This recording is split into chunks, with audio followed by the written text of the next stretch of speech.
My name's Justin. I'm 32 and I run my own business. Today, I'm out with my wife Lily, visiting an open house for a newly built condominium complex.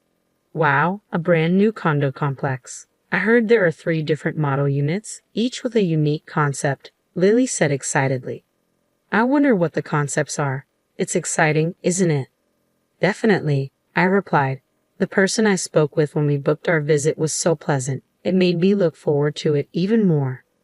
We were buzzing with anticipation as we headed to the property.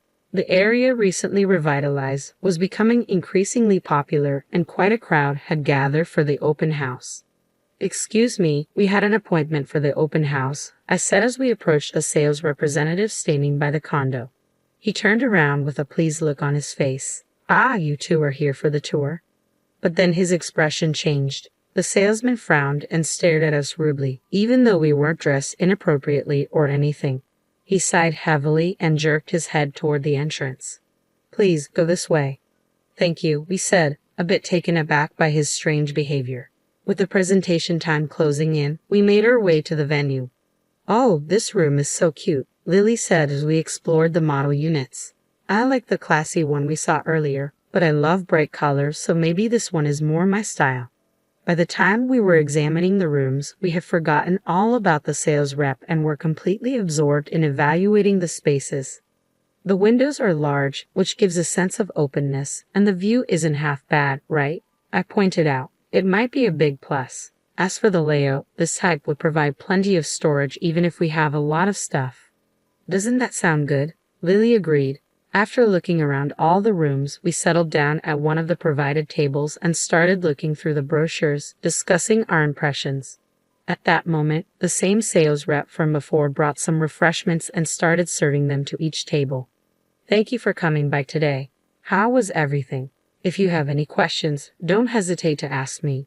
My name is Brown, he said, smiling and making polite conversation at each table.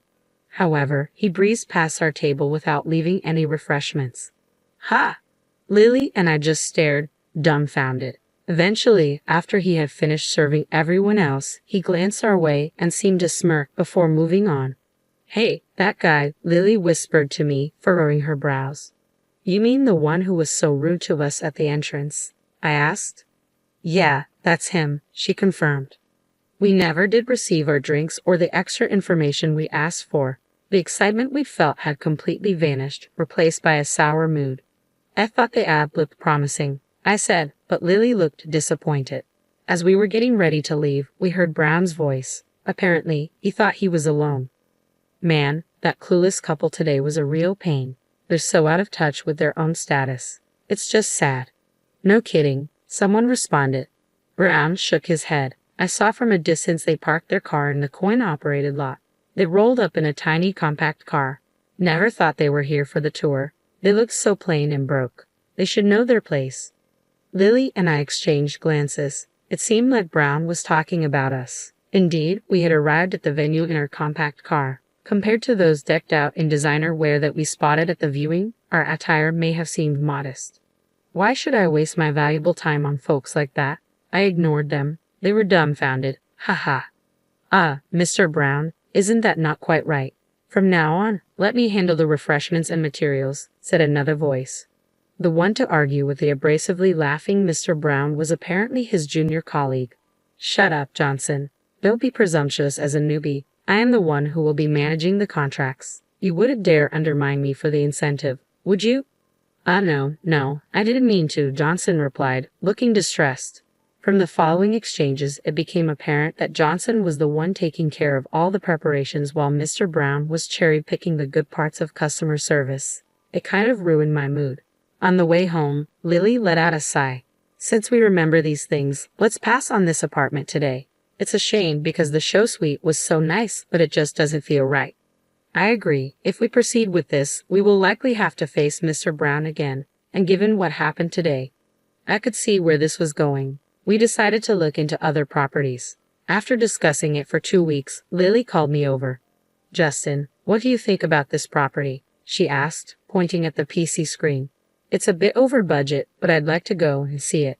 Only a few units left, huh? You're weak for these marketing phrases, Lily. You always end up buying things that say limited edition, even sweets. As I teased her, she laughed and said, "Don't compare it to sweets." We quickly clicked on the button to book a viewing. However, the day of the viewing brought back the nightmare. It happened when we arrived at the venue and tried to get the documents. "You gotta be kidding. Give me a break," a familiar voice rang out with a slight tongue click.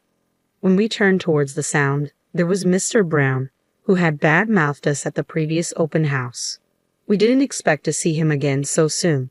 Upon closer inspection, the person we had asked for the documents was none other than Johnson, his junior colleague. I involuntarily pulled my hand back from taking the documents. Johnson, who seemed not to remember us, looked puzzled. Then Mr. Brown interjected. "Excuse me, what is your profession?" His rude question irked me, but I decided to see how he'd react first. "I'm self-employed." "Ha!" Mr. Brown scoffed, not even bothering to hide his mocking expression. "This place is out of your league. It's a waste to even show the last unit on the top floor to people like you." "Got it." Mr. Brown, with an air that suggested we should leave quickly, started to turn us away with his dismissive behavior. I was the one to speak up this time. "What does that mean?" Mr. Brown smirked. "Don't get it. It means no poor folks. Understand?" "Sir, please stop it." I'm very sorry. Here are the documents," Johnson said, trying to intervene. "Johnson, stop messing around and don't increase our workload," Mr. Brown snapped, taking the documents from him. "Are you saying we should choose our customers?"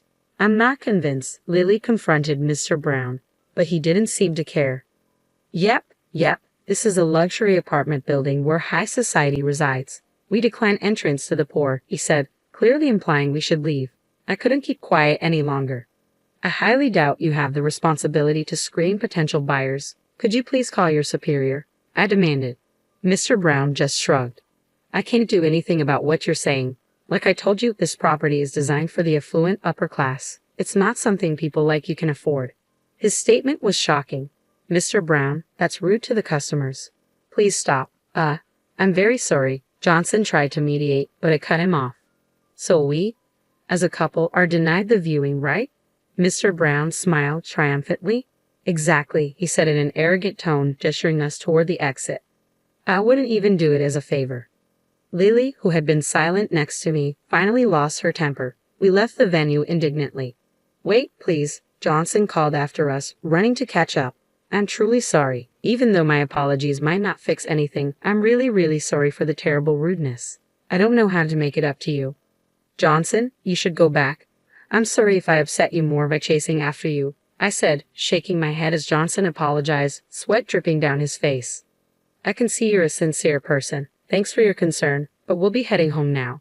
You should go back. Mr. Brown will be mad. Don't worry about us anymore." But, Johnson looked back at the way we had come and then bowed deeply to us again. "Listen, Johnson, we're not really mad. It's okay. We're angry at Mr. Brown.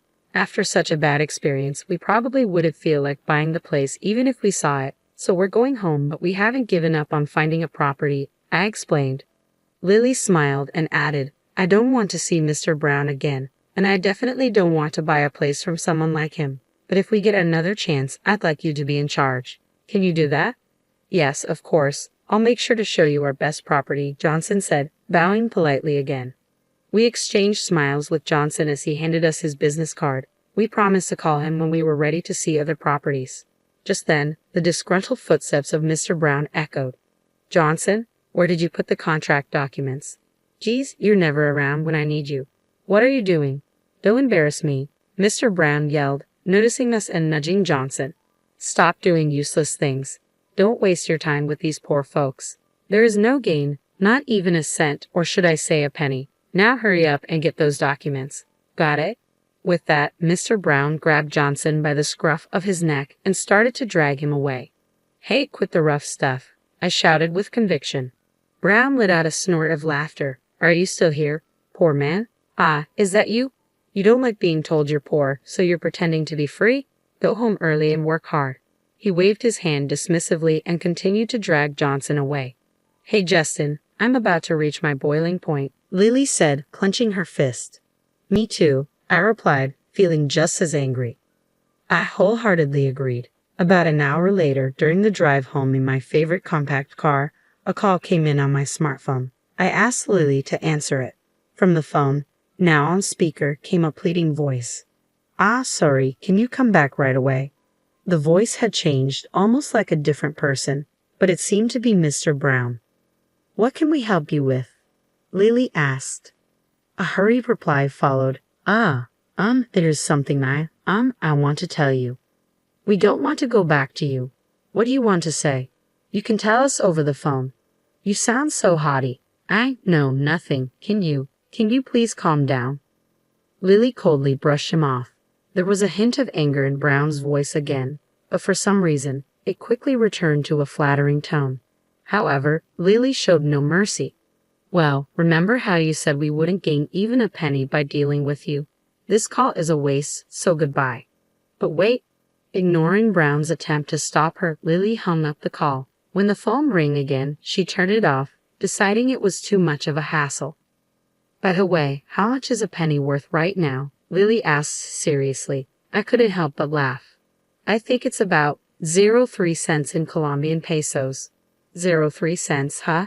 You know a place with a lower rate? If it's Indonesian rupiah, I think it's about 0.09 cents. Then Lily started imitating Brown. Not even a penny to gain by dealing with the likes of us. Or rather, not even a rupiah. Hey, do I sound like him? Who's smarter? Both are kind of so-so, Justin, I replied, laughing. And so we chatted away, enjoying a quick lunch before returning home. Then we spotted a figure in front of a certain garage. Hey, Justin, sorry for the trouble of coming back with your car, Robert called out. That's fine, but you brought them both here. We had no idea this was going to happen, and we're having a meal. Sorry, did we keep you waiting too long? No, not at all. I'm the one who should be apologizing here. Hey, don't just stand there like a lump. What? The one being threatened and shaking with fear was Brown, who had called us poor. Next to him, Johnson looked bewildered, feeling sorry for him. I decided to reassure Johnson by revealing the truth. Johnson, relax. It's okay. Robert, the vice president of this company, and I are college buddies. Both Johnson and Brown's eyes widened in surprise. Actually, Justin and I were attending the open house at Robert's request. But we really were looking for a property, Lily confessed. Who could have thought things would turn out like this? Johnson looked flustered, while Brown stared at us in disbelief, as if to ask what we meant. We asked Justin to dress casually for the viewing, and we arranged for him to use a small car we prepared. Otherwise, well, look over there, Lily pointed. The car in front of our garage was Justin's real vehicle, a luxurious one. He's a well-known young investor around town, Brown. Just by looking at that car, you should know you couldn't afford it even if you stood on your head. Brown appeared to be trembling, likely anticipating severe chastisement. A few months ago, we started receiving complaints at the corporate office. People said they felt looked down upon by salespeople when they went for casual viewings. Everyone was saying the same thing, so I visited the site many times, but you acted polite in front of me, Brown. However, the features match you no matter how I think about it. I asked Justin to confirm once I left the site, and the result is this situation. Mr. Vice President, could there be some kind of mistake? Brown stammered. Don't screw around. We have the recorded conversation. Do you want to deny it until I play it back? Robert's scathing words left no room for excuses. Brown tried to make excuses, but quickly wilted. I apologize, he muttered. You're apologizing to the wrong person, Robert snapped. I am really sorry, Brown stammered, lowering his head as if trying to bury it in the ground. But if saying sorry were enough, there would be no need for the police, Robert replied coldly. Don't think this ends here. You'll take full responsibility. Brown shrank back even more, looking as if he were about to cry upon hearing Robert's threat of damages. It was all my fault, but the compensation. Brown approached Lily and me, practically begging for shelter. Robert grabbed him by the scruff of his neck. Don't joke around. You judged based on appearances and labeled them as poor. It's a big mistake to think rich people flaunt their wealth. Do you know how many cancellations we've received from high-profile clients because of your reckless behavior? As Robert lectured him in a low voice, Brown seemed to shrink smaller and smaller. You ruined our company's reputation with your sales tactics. You understand my anger, right? Please forgive me, Brown pleaded. No chance.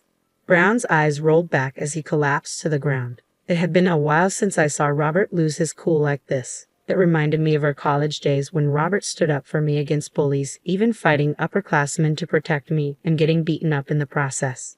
Once again, Robert had defended me, this time alongside my wife Lily. I owed him big time. I'd treat him to his favorite steak next time.